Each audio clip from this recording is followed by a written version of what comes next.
दोस्तों पेंगुइन तो आप सबको ही पसंद होगी क्योंकि एक तो ये बहुत ज्यादा क्यूट और प्यारी होती है और अगर आपने इन पेंगुइन्स को एनिमेटेड मूवी में देखा होगा तब तो आप इनसे प्यार करे बिना रह ही नहीं सकते और आपको हमेशा यही लगता होगा कि पेंगुइन की लाइफ में कोई दिक्कत नहीं होती और इनकी जिंदगी बर्फ किनारे बहुत ही आराम से कटती है। लेकिन ऐसा बिल्कुल भी नहीं है क्योंकि हर चीज का एक डार्क साइड भी होता है और इन पेंगुइन्स के केस में भी ऐसा ही है क्योंकि पेंगुइन्स की लड़ाई अक्सर जानलेवा हो जाती है और तो और ये एक दूसरे को किडनैप भी कर लेती है। इसके अलावा ठंड भी इनकी दुश्मन होती है और दूसरे जानवरों से भी हमेशा इन मासूम दिखने वाले पेंगुइन्स को खतरा बना रहता है। क्या आपने पेंगुइन को कभी जू या सी वर्ल्ड में देखा है? अगर देखा होगा तो आपने ये नोटिस जरूर किया होगा कि ये जू में बहुत ही ज्यादा अच्छी जिंदगी गुजारती है क्योंकि इन पेंगुइन्स को टाइम टू टाइम खाना मिलता है और सिर्फ आराम करना रहता है और सिर्फ एक ही चीज जू में इन पेंगुइन्स को परेशान करती है और वो है हम इंसानी जानवर। लेकिन जो पेंगुइन्स बाहर रहती हैं मतलब वाइल्ड में उनका क्या? क्योंकि पेंगुइन्स के लिए जिंदगी की जंग उनके पैदा होते ही चालू हो जाती है क्योंकि जिंदगी की शुरुआत होते ही और जिंदगी के अंत तक इन पेंगुइन्स का एक गलत कदम इन्हें मौत के मुंह में ढकेल सकता है। और सिर्फ इतना ही नहीं, इन पेंगुइन्स के अंडे में रहने से ही इनके लिए मुसीबतें शुरू हो जाती है क्योंकि पेंगुइन एक साल में सिर्फ एक ही अंडा देती है और अगर अंडे के तुरंत बाहर निकलते ही पेंगुइन ने उसे कवर नहीं किया तो इतने ठंडे मौसम में अंडा तुरंत जम जाता है। और ऐसा अक्सर उन पेंगुइन्स के साथ होता है जो पहली बार अंडे को देती है। और ऐसा नहीं है कि सिर्फ माँ को ही बच्चे या अंडे का ख्याल रखना पड़ता है क्योंकि बारी बारी से अगर माँ बाप दोनों अंडे और बच्चे का ख्याल नहीं रखेंगे तो भी बच्चे की जान चली जाएगी। दोस्तों आप सोच के देखेंगे, अभी अंडे से बच्चा बाहर भी नहीं निकला और उसकी जिंदगी में तमाम दिक्कतें चलने लगी क्योंकि 24 घंटे पेंगुइन्स भी अंडे पर बैठ बैठ कर बोर हो जाती हैं और अगर जरा सा भी अंडा इनसे दूर हुआ तो दूसरी शिकारी पक्षी घात लगाए बैठी होती है और जरा सी देर में ये पक्षी अंडे को अपने नाश्ते के लिए उठा ले जाते हैं और अगर बच्चे अंडे से निकल भी जाते हैं तो भी इनके लिए बहुत ज्यादा दिक्कतें होती हैं क्योंकि पहले तो एक बच्चे को अंडे से निकलने में 60 से 65 दिन का समय लगता है और जब बच्चे अंडे से बाहर निकल जाते हैं तो काफी कमजोर होते हैं जिसकी वजह से बच्चे को 6 महीने तक उसके माँ बाप को ही पालना होता है। और इसका सबसे बड़ा नुकसान ये है कि जैसे ही माँ बाप समुद्र में खाने की तलाश में जाते हैं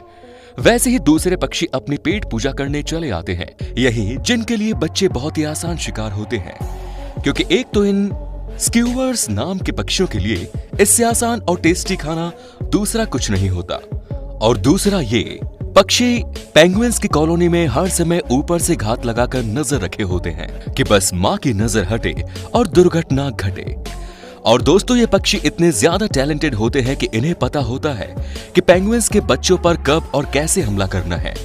इसके अलावा अंटार्कटिक की ठंड का तो अंदाजा आप सभी को होगा और ये भी एक बहुत ही खतरनाक रीजन है इन पेंगुइन्स के मर जाने का क्योंकि अंटार्कटिक में -60 डिग्री सेल्सियस तक टेम्परेचर पहुंच जाता है जो कि खून जमा देने के लिए काफी है। वैसे पेंगुइन्स तो ऐसे ही जीव हैं जो इतनी ठंड भरी जगह पर रहने के लिए ही पैदा हुई हैं। इसीलिए तो अंटार्कटिक इन पेंगुइन्स के अलावा और कोई जमीनी जानवर का मिल पाना नामुमकिन है। लेकिन फिर भी कभी कभी इन पेंगुइन्स के लिए भी ये ठंड बहुत ज्यादा हो जाती है। इसीलिए कभी कभी इन पेंगुइन्स का अकेले इतनी ठंड में सरवाइव कर पाना बहुत ही मुश्किल हो जाता है और इसी से लड़ने के लिए खूब सारी पेंगुइन्स एक ही जगह पर इकट्ठा होकर इस ठंड से लड़ती है क्योंकि ऐसा करने से पेंगुइन्स एक दूसरे को गर्म रख पाती हैं। और आप जानकर हैरान हो जाएंगे कि ऐसा 100 पेंगुइन्स भी कर सकती हैं और 10 लाख से भी ज्यादा पेंगुइन्स भी ऐसा करती हैं अपने आप को गर्म रखने के लिए। क्या आप जानना चाहेंगे इस तरीके से पेंगुइन्स कितनी गर्मी जनरेट कर लेती है? तो अगर इस फॉर्मेशन के बीच में मौजूद पेंगुइन्स की बात करें तो वहां का टेम्परेचर 36 डिग्री सेल्सियस तक पहुंच जाता है जिसकी वजह से उनके पास से अजीब सी बदबू भी आने लगती है और इसी वजह से ओवरहीटिंग से बचने के लिए हर पेंगुइन कुछ समय में अपनी पोजीशन को चेंज करती रहती है जिससे हर पेंगुइन को बराबर गर्मी मिले और ओवरहीटिंग की भी प्रॉब्लम ना आए क्योंकि कई बार ऐसा देखा गया है कि ज्यादा गर्मी भी इन पेंगुइन्स की मौत की वजह बन जाती है क्योंकि इन पेंगुइन्स को ठंड की बहुत ज्यादा आदत होती है जिसकी वजह से अचानक बढ़ी गर्मी से इन्हें हीट स्ट्रोक भी हो जाता है। लेकिन इन सब के बीच हर बच्चा अपने माँ के पाउच में मजे से आराम करता रहता है, क्योंकि लाखों की संख्या में पेंगुइन्स जब ग्रुप में रहती है तो अगर ये बच्चे पाउच से गिर जाएं तो इनके मरने के चांसेस बहुत ज्यादा बढ़ जाते हैं। और ये वीडियो हमें यही दिखाता है, क्योंकि ये बच्चा अपने पेरेंट के पाउच से गिर गया और पेंगुइन्स के पैरों के नीचे आकर इसकी मौत हो गई। और जब इसके माँ बाप इसे ढूंढ पाते हैं तो बहुत देर हो चुकी होती है। तो अगर वीडियो आपको पसंद आ रही है तो वीडियो को एक लाइक करना ना भूलें, क्योंकि आपने ये तो जाना कि जब माँ बाप खाने की तलाश में जाते हैं तो बच्चों के साथ क्या होता है। लेकिन अब माँ बाप की तरफ चलते हैं, क्योंकि अक्सर जब पेंगुइन खाने की तलाश में समुद्र में गोते लगाती है तो वहां भी शिकारी जानवर इन पेंगुइन्स के आने का इंतजार करती रहती है, जिसकी वजह से पेंगुइन के बच्चे के लिए जीना और मुश्किल हो जाता है, क्योंकि अगर माँ बाप नहीं लौटते तो फिर इन्हें खाना कैसे मिलेगा। इसके अलावा इन पेंगुइन्स को अपने बच्चों को अपनी ही बिरादरी से बचाना पड़ता है, क्योंकि कब इनकी बिरादरी में मौजूद पेंगुइन्स की सटक जाए माँ बाप को इस बात का भी पूरा ध्यान रखना पड़ता है। इसके अलावा ये पेंगुइन्स कभी कभी इतनी खतरनाक होती है कि बच्चों को उसकी माँ के पाउच से किडनैप भी कर लेती है, और सिर्फ इसलिए कि किडनैपर पेंगुइन माँ नहीं बन सकती है, और इसीलिए ये पेंगुइन दूसरे के बच्चों को किडनैप कर उन्हें पालने की कोशिश करती है। लेकिन ऐसा करने से बच्चों का हाल कुछ ऐसा होता है, मतलब मर जाते हैं। लेकिन क्या आप जानते हैं पेंगुइन्स की भी अलग अलग कॉलोनी होती है, और जब भी कोई बच्चा दूसरी कॉलोनी में चला जाता है तो वहां के बच्चे इन बच्चों को बुली करते हैं, मतलब बहुत परेशान भी करते हैं। और कई बार तो ये बच्चे इतने ज्यादा परेशान करते हैं कि पेंगुइन की मौत भी हो जाती है। जैसा कि आप वीडियो में साफ साफ देख सकते हैं कि जब तक इस पेंगुइन की ये जान नहीं ले लेते तब तक अपनी चोंच से हमला करना बंद नहीं करते। और ये तो सिर्फ इनका बचपन है, असली मुश्किलें तो तब स्टार्ट होती हैं जब ये पेंगुइन्स समुद्र में गोता लगाने को तैयार हो जाती है, क्योंकि जमीन पर इन एडल्ट पेंगुइन्स की धीमी चाल और ग्रुप में रहने से इन्हें ज्यादा खतरा तो नहीं होता। लेकिन एक बार समुद्र की गहराई में जाते ही इन पेंगुइन्स की रफ्तार 22 किलोमीटर प्रति घंटे की हो जाती है, जिससे ये एक एक्सपर्ट शिकारी भी बन जाते हैं, क्योंकि छोटी मछलियां अगर एक बार इनकी नजर में आ गई तो ये उसे पकड़े बिना मानती नहीं। लेकिन दिक्कत तब शुरू होती है जब इन पेंगुइन से भी बड़ा जानवर इन पर निशाना लगाकर इन पेंगुइन्स के समुद्र में आने का इंतजार करता रहता है, जिसमें सबसे पहले शिकारी और इन पेंगुइन्स के लिए सबसे बड़ा खतरा सील का होता है, और इन्हें आप समुद्र का कुत्ता भी कह सकते हैं। वैसे तो सील जमीन पर आ जाते हैं, लेकिन पेंगुइन्स की ही तरह सील भी जमीन पर काफी स्लो होते हैं। इसीलिए ये सील पेंगुइन का इंतजार बर्फ के पानी में छुपकर ही करना पसंद करते हैं। और सबसे ज्यादा खतरा भी इन पेंगुइन्स को इन सील से ही होता है, क्योंकि पेंगुइन्स इन सील का पसंदीदा खाना जो होते हैं। और पेंगुइन्स के लिए रोज का सरदर्द है, क्योंकि पेंगुइन्स को रोज इन सील से बचते हुए समुद्र में खाना ढूंढने जाना पड़ता है।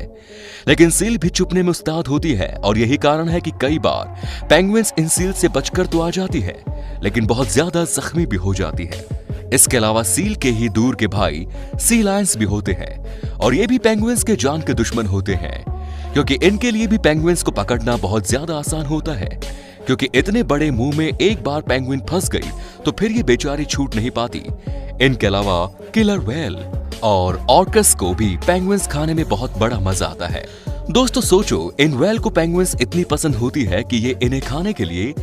छिछले पानी तक में चली जाती है, और अकेली नहीं अपने पूरे ग्रुप के साथ शिकार करने ये व्हेल कम पानी में जाती है। अरे हम इन शार्क को कैसे भूल सकते हैं, क्योंकि इनकी पसंद न पसंद कुछ नहीं होती, बस इन्हें खाने से मतलब होता है। क्योंकि जब ग्रेट व्हाइट शार्क भी समुद्र की मछलियों को खाते खाते परेशान हो जाती है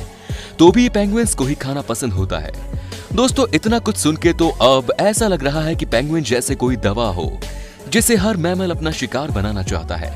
और हमें इस बात का सुकून है कि अच्छा हुआ ये पेंगुइन हम इंसानों से काफी दूर पाई जाती है, नहीं तो बाकी तो आप जानते हैं, क्योंकि हम इंसान इन्हें इतना खाते ही ये विलुप्त होने के कगार पर पहुंच जाती हैं। दोस्तों सोचो जरा, इतनी परेशानी और दिक्कतों के बाद जब ये पेंगुइन्स खाना लेके घर लौटती होंगी तो कितने सुकून की सांस लेती होंगी।